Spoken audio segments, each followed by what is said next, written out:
Hello दोस्तों, हम सभी ने पिछले कुछ महीनों में श्रीलंका के इकोनॉमिक क्राइसिस के बारे में सुना और देखा है, जहां उस इकोनॉमिक क्राइसिस की वजह से वहां के आम लोगों को खाना पानी और बिजली के लिए सड़क पर उतरना पड़ा। उस सिचुएशन में देश के बहुत सारे आम लोग सरकार के खिलाफ प्रोटेस्ट कर रहे हैं और प्रोटेस्ट करने वाले लोगों की संख्या दिन ब दिन बढ़ती चली जा रही है। वहाँ के 28% लोगों को खाना तक नहीं मिल पा रहा है और धीरे धीरे ये सिचुएशन और भी बिगड़ती चली जा रही है। जो लोग जॉब करते थे उन्हें अब ऑनलाइन जॉब करने के लिए कहा गया है और स्कूल और कॉलेजेस तक को बंद कर दिया गया है ताकि पेट्रोल डीजल जैसे ईंधन को बचाया जा सके। तो इस इकोनॉमिक क्राइसिस की वजह से श्रीलंका के हालात कितने बिगड़े हैं और कितने बिगड़ने वाले हैं, इसी से हम अंदाजा लगा सकते हैं। तो दोस्तों चलिए जानते हैं कि इस तरीके का इकोनॉमिक क्राइसिस क्यों आता है और क्या इंडिया की करेंसी की प्राइस कम होने की वजह से क्या इंडिया को भी ऐसी सिचुएशन का सामना करना पड़ेगा। दोस्तों आने वाले कुछ सालों में क्या इंडिया एक इकोनॉमिकली डेवलप कंट्री बन पाएगा या इंडिया पर श्रीलंका जैसा इकोनॉमिक क्राइसिस आएगा? नीचे कमेंट में जरूर बताना। श्रीलंका पर ये इकोनॉमिक क्राइसिस आने का सबसे बड़ा रीजन है कर्ज। तो ऐसे में आपके मन में एक सवाल आया होगा कि कर्ज तो इंडिया पर भी है और वो भी श्रीलंका से ज्यादा, तो क्या इंडिया भी ऐसे हालातों से गुजरने वाला है? तो इसका आंसर है नहीं।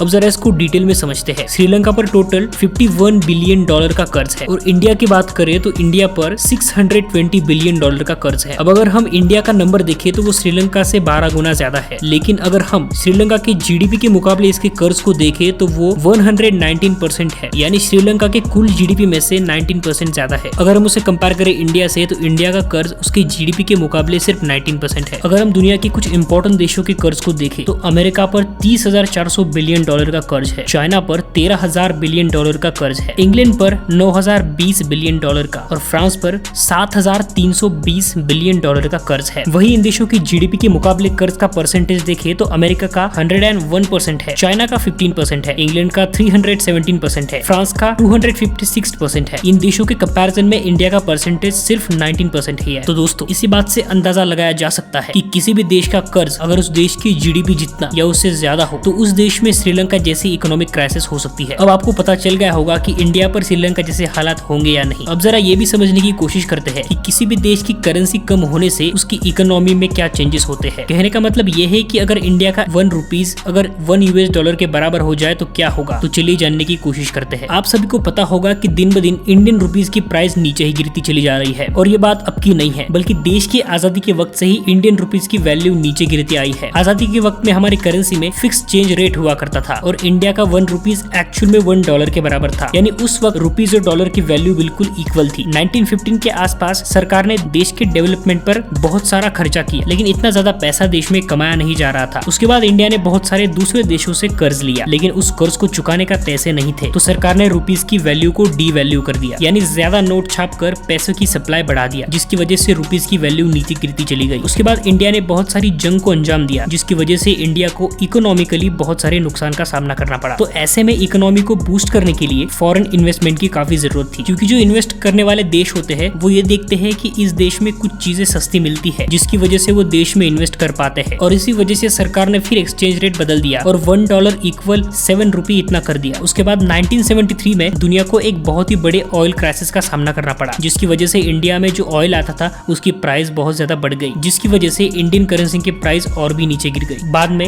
1984 में देश के प्रधानमंत्री इंदिरा गांधी की डेथ हो गई। उसके बाद में जो फॉरेन इन्वेस्टर थे उनका इंडियन इकोनॉमी पर जो कॉन्फिडेंस था वो धीरे धीरे कम होता चला गया। तो इसलिए 1990 आते आते इंडियन रुपीज की जो वैल्यू थी वो और नीचे गिरती चली गई और वो $1 के कंपैरिजन में ₹17 हो गई। उसके बाद इंडियन करेंसी की वैल्यू सिर्फ कम ही होती चली गई है। चलिए जानते हैं कि अगर आज $1 के बराबर होता तो क्या होता। सबसे पहले अगर देखें तो आपके लिए फॉरेन देशों में घूमने जाना सबसे कम खर्चे वाला काम होता। लाखों की जगह आप हजारों में यूरोप अमेरिका जैसे देश में घूम सकते थे। इतना ही नहीं बल्कि जो चीजें खरीदने के लिए बहुत महंगी है उन्हें आप आसानी से खरीद पाते, जैसे कि आईफोन, मैकबुक, आईपैड जैसी चीजें। और आईफोन तो सिर्फ आपको ₹600 में मिल जाता। इसके अलावा देश के लिए इम्पोर्ट प्राइस भी काफी ज्यादा सस्ते पड़ते। देश को ऑयल खरीदने के लिए ज्यादा पैसे नहीं देने पड़ते। जिस किसी को भी इंडिया के बाहर पढ़ने जाना होता उसके लिए सब कुछ आसान होता। दोस्तों ये सब सुनकर आप लोगों को लग रहा होगा कि अगर $1 के बराबर बन जाए तो हमारी जिंदगी कितनी अच्छी होगी। दूसरे देश में घूमना, सस्ते फॉरेन देशों में पढ़ाई करने के लिए जाना सिंपल हो जाएगा, मानो हमारी पूरी लाइफ ही बदल जाएगी। यकीनन अगर ऐसा हुआ तो बहुत ही अच्छा रहेगा। लेकिन अब मैं आपको कुछ रियलिटी बताता हूँ जिसे सुनकर आपको बहुत बड़ा शॉक लगेगा। अगर इंडियन रुपी $1 के बराबर हो जाएगी तो कोई भी फॉरेन देश इंडिया में इन्वेस्ट नहीं करेगा, क्योंकि आज के समय में जितने भी देश इंडिया में इन्वेस्ट करते हैं वो इसीलिए करते हैं क्योंकि इंडिया में उन्हें चीप लेबर और एम्प्लॉयर्स मिलते हैं। लेकिन वही अगर इंडियन रुपीज $US के बराबर होती है तो उन देशों को सस्ते लेबर और एम्प्लॉयर्स मिलना मुश्किल हो जाएगा। इसी वजह से इंडिया में बेरोजगारी बढ़ेगी, जिसकी वजह से देश में इकोनॉमिकल क्राइसिस भी आ सकता है। तो ऐसे में सवाल खड़ा होता है कि देश के लिए एक स्ट्रॉन्ग करेंसी की जरूरत है या वीक करेंसी की। दोस्तों, जो देश अपनी चीजों को ज्यादा एक्सपोर्ट करते हैं, फॉर एग्जाम्पल चाइना जैसे देश के लिए अपनी इकोनॉमी, अपनी करेंसी वीक रखना ही फायदेमंद होगा, ताकि सस्ते प्राइस में दूसरे देश उनकी चीजें खरीद सके। वही जो देश ज्यादा चीजें इंपोर्ट करते हैं, उनकी करेंसी स्ट्रॉन्ग होनी चाहिए, क्योंकि उनके लिए बाहरी देशों से चीजें खरीदना सस्ता होगा। इंडिया फॉरेन कंट्री से बहुत सारा ऑयल खरीदता है, तो अगर इंडिया की करेंसी स्ट्रॉन्ग होती तो इंडिया के लिए ऑयल खरीदना बहुत ही सस्ता होता। और अगर इंडिया की बात करें तो इंडिया एक इंपोर्ट ओरिएंट कंट्री है, लेकिन इंडिया जिन चीजों को एक्सपोर्ट करता है, जिनमें हमारा सर्विस सेक्टर आता है, उन्हीं चीजों की वजह से इंडिया की इकोनॉमिक ग्रोथ आती है। तो इसीलिए इकोनॉमिकली ग्रोथ के लिए इंडिया यही प्रेफर करता है कि उनकी करेंसी वीक ही रहे, क्योंकि जापान तो इंडिया से भी डेवलप कंट्री है, लेकिन उसकी करेंसी की वैल्यू इंडिया से भी कम है। तो अपनी इकोनॉमिकली ग्रोथ लाने के लिए इंडिया को क्या करना होगा? सबसे पहले इंडिया को अपनी करेंसी की वैल्यू कम होने की वजह से इंपोर्ट की जगह एक्सपोर्ट पर ज्यादा फोकस करना पड़ेगा। इंडिया में जो इंडस्ट्रीज है उनको ज्यादा से ज्यादा प्रमोट करना पड़ेगा। इस वीडियो में आपको ये तो पता चल गया होगा कि श्रीलंका जैसे इकोनॉमिक क्राइसिस आना इंडिया में तो मुश्किल है, और इंडिया की वीक करेंसी इंडिया के इकोनॉमिकल ग्रोथ के लिए जरूरी है। अगर आपको ये वीडियो पसंद आता है तो इसे लाइक कीजिए और हमारे चैनल को सब्सक्राइब कीजिए।